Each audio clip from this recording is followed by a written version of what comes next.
रविंद्र कुमार आर्य, इतिहास संविधान फैकल्टी। इस यूट्यूब चैनल पे आपका स्वागत करता हूं। आज हम इतिहास का दूसरा चैप्टर पढ़ाने वाले हैं। कल हमने सिंधु सभ्यता की स्थिति, आकार और क्षेत्रफल अर्थात सिंधु सभ्यता का सामान्य परिचय कराया। अब हम अगला जो दूसरा पार्ट है सिंधु सभ्यता के, इस पार्ट में सिंधु सभ्यता के बारे में जो क्वेश्चन पूछे जाते हैं उसी आधार पे हमने ये दूसरा पार्ट तैयार किया है। जैसे क्वेश्चन आता है, क्वेश्चन आपको नगरों के बारे में पूछा जाता है। ऑप्शन में 4 नगर रख देते हैं और क्वेश्चन पूछते हैं कि यह नगर सिंधु सभ्यता का यह पुरा स्थल किस नदी के किनारे है, किस राज्य में है, कौन से स्थान पर है, कब इसकी खोज हुई, कब इसकी खुदाई हुई, कौन सा साक्ष्य कहाँ से मिला है, या एकमात्र ऐसा शहर कौन सा है। इस आधार पर प्रश्न आते हैं। तो हम सिंधु सभ्यता के लगभग विशेषतः 10 नगर पढ़ेंगे। अब तक जो सिंधु सभ्यता है, सिंधु सभ्यता के जो नगर हैं, सिंधु सभ्यता के लगभग 1500 नगरों का उत्खनन हो चुका है। 1500 नगरों का उत्खनन हो चुका है, जिसमें से लगभग 917 हमारे विशेषतः भारत में है, बाकी 2 अफ़गानिस्तान में और शेष आपके पाकिस्तान में है। अब इन्हें आपको 1500 नगर नहीं पढ़ने हैं। राजस्थान में 1 नगर पढ़ना है। ऐसे करके महत्वपूर्ण आपको 10 नगर पढ़ने हैं। अब ये 10 नगर कौन सा है, इसके विद्यार्थियों में आपको बता दूं 10 नगरों से 11वां नगर आपको नहीं पढ़ना है। लगभग 99% प्रश्न हैं सिंधु सभ्यता के नगरों के बारे में इन्हीं 10 नगरों में से आ जाते हैं। एक बार मैं आपको बता दूं वो 10 नगर कौन कौन से हैं जो हम पढ़ने जा रहे हैं। सिंधु सभ्यता के पार्ट 2 में यहाँ पे 10 नगरों का वर्गीकरण करेंगे। वे 10 नगर कौन कौन से हैं। जैसे हम पाकिस्तान के 3 नगर पढ़ेंगे। सबसे पहले हड़प्पा पढ़ने जा रहे हैं, तो हड़प्पा, दूसरा मोहनजोदड़ो, तीसरा चनूदड़ो। अर्थात ये 3 सिंधु सभ्यता के नगर जो पाकिस्तान में है, इनके बारे में हम सामान्य परिचय जो हमारे एग्ज़ाम के संबंध में जो प्रश्न बनते हैं उनके संबंध में इन तीनों टॉपिकों में विस्तार से पढ़ना है। आगे जो चौथा टॉपिक पढ़ना है वो राजस्थान का पढ़ना है। राजस्थान का सिंधु सभ्यता के अंतर्गत केवल 1 नगर पढ़ना है और वह है आपका कालीबंगा। कालीबंगा हम पढ़ने जा रहे हैं। राजस्थान का 1 पढ़ना है। इस प्रकार चौथा नगर 5वां, 6वां, 7वां और 8वां 4 नगर हम गुजरात के पढ़ेंगे। इसमें 1 रंगपुर पढ़ना है, 1 आपका लोथल पढ़ना है, 1 आपका सुरकोटदा पढ़ना है जो आपका 8वां नगर है। गुजरात का जो चौथा महत्वपूर्ण नगर है वह आपका धोलावीरा पढ़ना है। इस प्रकार 8 नगर हुए। 1 आपका पंजाब का पढ़ना है और 1 हरियाणा का पढ़ना है। पंजाब का विस्तार से आपको रोपण पढ़ना है। हरियाणा का आपका वनवाली या वनवाली पढ़ना है, बनावली भी बोलते हैं। इस प्रकार जो सिंधु सभ्यता का पार्ट 2 है, भाग 2 है, इसमें हम 10 नगर पढ़ने वाले हैं। अब देखो क्वेश्चन क्या है, और इन 10 टॉपिकों को हमें ऐसे पढ़ना है हमारा कोई भी एग्ज़ाम हो, शिक्षक भर्ती वाला हो, टीचर वाला कोई भी एग्ज़ाम हो, फर्स्ट ग्रेड हो, सेकंड ग्रेड हो, आपका रीट हो या सीटेट हो, आरटेट हो, यूपी टेट हो, एमपी टेट हो, या पटवार का एग्ज़ाम हो, लेखपाल का एग्ज़ाम हो, पुलिस का एग्ज़ाम हो, एसएससी का, रेलवे का, कोई भी एग्ज़ाम आ जाए और इन 10 से बाहर कभी क्वेश्चन नहीं जाता। इसलिए जो मैंने अभी आपको एग्ज़ाम बताए, इनमें कैसा भी क्वेश्चन आपको 10 नगरों के बारे में पूछ जाए, इससे बाहर नहीं जाना है। इस आधार पर हमें इस टॉपिक को पढ़ना है। अब ये 10 टॉपिक मैंने एक नई टेक्निकल के माध्यम से आपको सामने प्रस्तुत करने जा रहा हूँ और आराम से याद भी हो जाएंगे। अक्सर बच्चे कहते हैं गुरुजी हम काफ़ी सिंधु सभ्यता याद करते हैं लेकिन हमें नहीं हो पाती। वास्तव में नहीं हो पाती क्योंकि हमारी गाइडों में सिंधु सभ्यता का जो नगर दे रखे हैं, कोई में 4 लाइन दे रखी है, कोई में 6 लाइन दे रखी है, कोई लाइन कहीं कर रखी है, कोई लाइन कहीं कर रखी है, उनका क्रमबद्धता नहीं है। इन टॉपिकों को मैंने क्रमबद्धता बनाया है। एक एग्जामिनर के दिमाग के ऊपर एग्जामिनर कितने क्वेश्चन इस पर बना सकता है, मैंने उन क्वेश्चनों को 60 टॉपिकों में व्यवस्थित कर दिया है। जैसे कोई एक नगर पूछेगा, जैसे आज हम हड़प्पा के बारे में पढ़ने जा रहे हैं, कोई एक नगर पूछेगा, जैसे हड़प्पा की बात कर रहे हैं तो इस हड़प्पा नगर को अर्थात इन 10 नगरों को मैं 60 टॉपिकों में पढ़ाने वाला हूँ। जैसे क्यों मैंने आपको व्यवस्थित किया कि एग्जामिनर 7 कठिनाई स्तर के प्रश्न बना सकता है, कुछ सरल है इसमें, कुछ कठिन है। जैसे एक क्वेश्चन बनाया आपका पहला क्वेश्चन बनाया, पहला क्वेश्चन आपको इन सिंधु सभ्यता के नगरों के आधार पर, जैसे क्वेश्चन पूछा हड़प्पा कहाँ स्थित है, हड़प्पा कौन से स्थान में है, मोहनजोदड़ो कौन से स्थान पर स्थित है, कालीबंगा राजस्थान किस जिले में है, या कालीबंगा कौन से राज्य में है, रोपण कौन से राज्य में है, ऐसे क्वेश्चन पूछता है। इस आधार पर हमारी जो पहला टॉपिक 10 नगरों में जो पढ़ने वाले हैं स्थिति, अर्थात इन 10 नगरों के जो 10 नगर हैं इनकी स्थिति के तहत स्थान, कोई महत्वपूर्ण स्थान है, कोई प्रांत है या कौन से देश में है, ये हमें विशेषतः पढ़ना है।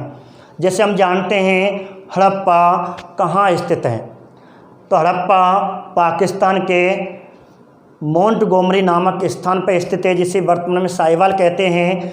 ऐसे मोंटगोमरी, लरकाना, चनूदड़ो सिंध प्रांत पंजाब प्रांत पाकिस्तान का, ऐसे हनुमानगढ़ राजस्थान, रंगपुर जो आपका सौराष्ट्र प्रांत गुजरात, सुरकोटदा और आपको धौलावीरा ये भी ठीक है सौराष्ट्र प्रांत। जैसे ये सौराष्ट्र प्रांत हैं, ऐसे ही सुरकोटदा धौलावीरा आपके कच्छ प्रांत में है, जो गुजरात में है। ये दोनों गुजरात सौराष्ट्र प्रांत के और गुजरात के कच्छ प्रांत। ऐसे रोपण आपका पंजाब में आता है, बनवाली हिसार हरियाणा में आता है। ऐसे आपको अर्थात स्थिति के बारे में पढ़ना है। जो दूसरा क्वेश्चन आपको यदि कठिनाई स्तर का बनाएगा, दूसरा यदि क्वेश्चन बनाएगा, वह क्वेश्चन बनाएगा निम्न में से, जैसे एक स्थान दे देगा, कोई भी एक स्थान देगा, हड़प्पा कौन सी नदी के किनारे स्थित है, सुरकोटदा कौन सी नदी के किनारे स्थित है, रोपण कौन सी नदी के किनारे स्थित है। तो आपको इन 10 नगरों की नदी याद करनी है। जैसे हम बात करें हड़प्पा की, तो हड़प्पा कौन से स्थान पर स्थित है, तो हम आपको आज हड़प्पा पढ़ रहे हैं। पहला स्थान हमने आपको आज हड़प्पा पढ़ाना है। जैसे हड़प्पा कौन से स्थान पर स्थित है, तो आपको स्थान याद करना है मोंटगोमरी।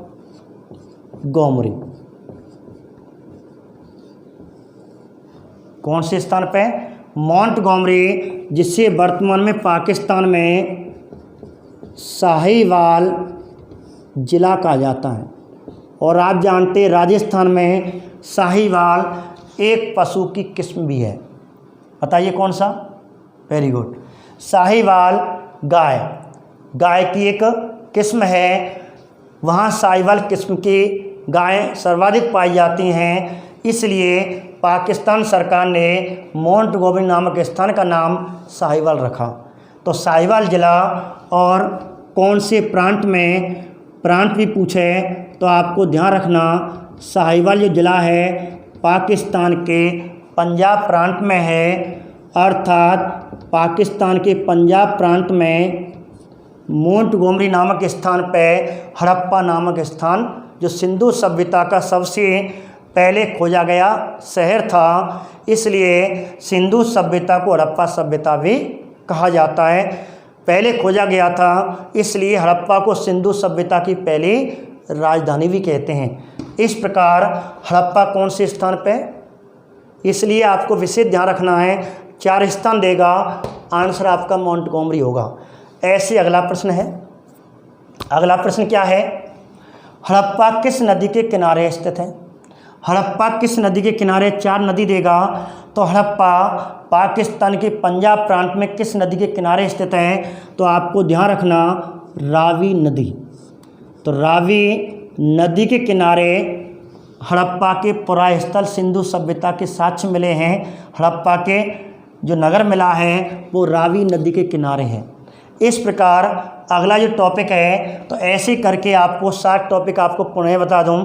सबसे पहले इन 10 नगरों को हम नंबर 1 स्थिति, नंबर 2 नदी, नंबर 3 क्वेश्चन आपको आगे पूछ सकता है खोज। अगला जो क्वेश्चन पूछेगा वह है खोज पूछेगा। ये किस हड़प्पा की खोज किसने की? अब आपको हड़प्पा की खोज किसने और कब की, ये आपको विशेष ध्यान रखना है।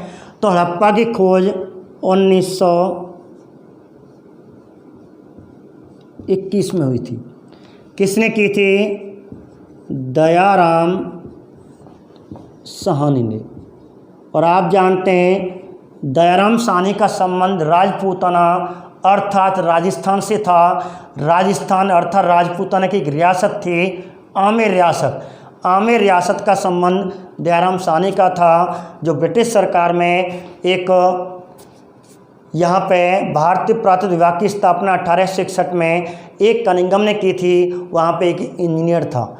इस प्रकार इसके समय नया भारतीय पुरातत्व विभाग का नया निदेशक आया 1902 में, और 1920 और 1921 में इसको जिम्मेदारी दी इस हड़प्पा को टीले की खोज करने के लिए। इस प्रकार एक इंजीनियर था, और इस इंजीनियर ने जॉन मार्शल के निर्देशन और नियंत्रण में सिंधु सभ्यता का सबसे पहले हड़प्पा पुरास्थल अर्थात सिंधु सभ्यता की खोज करने वाला पहला व्यक्ति किसे माना जाता है? दयाराम साहनी को। इसलिए अंग्रेजी सरकार ने, ब्रिटिश सरकार ने इस योगदान के लिए अर्थात सिंधु सभ्यता के योगदान के लिए अंग्रेजी सरकार ने इसे एक उपाधि से सुशोभित किया। वह उपाधि है राय बहादुर। इसलिए दयाराम साहनी को राय बहादुर दयाराम साहनी भी कहा जाता है। इस प्रकार राय बहादुर की उपाधि दी, तो राय बहादुर दयाराम साहनी के नाम से चर्चित हुए। आगे बात, अब यदि क्वेश्चन आपको थोड़ा कठिन स्तर में पूछेगा, क्वेश्चन पूछेगा हड़प्पा के उत्खनन सर्वप्रथम किसने किया? अब 2 तरह के प्रश्न बनते हैं कि सर्वप्रथम, एक तो सीधा प्रश्न बनता है, जैसे क्वेश्चन बन गया, मैं आपको 2-4 क्वेश्चन बना देता हूँ कि सिंधु सभ्यता का उत्खनन सबसे पहले किसने किया, यह हड़प्पा का उत्खनन सबसे पहले किसने किया। तो सर्वप्रथम पूछेगा, तो सर्वप्रथम इसका उत्खननकर्ता पूछे तो दयाराम साहनी आंसर आएगा। तो 1921 में दयाराम साहनी ने सिंधु सभ्यता अर्थात हड़प्पा सभ्यता की सबसे पहले खुदाई करने वाला पहला व्यक्ति। यदि क्वेश्चन पूछ ले 1926 में अर्थात दयाराम साहनी के बाद दूसरा व्यक्ति, सीधा प्रश्न एक बार क्वेश्चन पूछा गया है सेकंड ग्रेड में एसएसटी में, 1926 में सिंधु सभ्यता की खोज या हड़प्पा की खोज किस व्यक्ति ने की? ऑप्शन में दयाराम साहनी था। एग्जाम जानता था बच्चे दयाराम साहनी करेंगे, जबकि आंसर इसका दयाराम साहनी नहीं था। 1926 में जिसने कुछ पुरास्थल खोजे, 1926 में इसकी खोज माधव स्वरूप वत्स ने की थी। माधव स्वरूप वत्स आंसर था सेकंड ग्रेड का आंसर। इस प्रकार 1926 में, लेकिन सर्वाधिक जो उपलब्धि है, क्वेश्चन आ जाता है 1946 में सिंधु सभ्यता या फिर हड़प्पा की खोज किसने की या खुदाई किसने की? खुदाई पूछी जाती है 1940 में। 1940 में सिंधु सभ्यता अर्थात हड़प्पा नगर की खुदाई करने वाला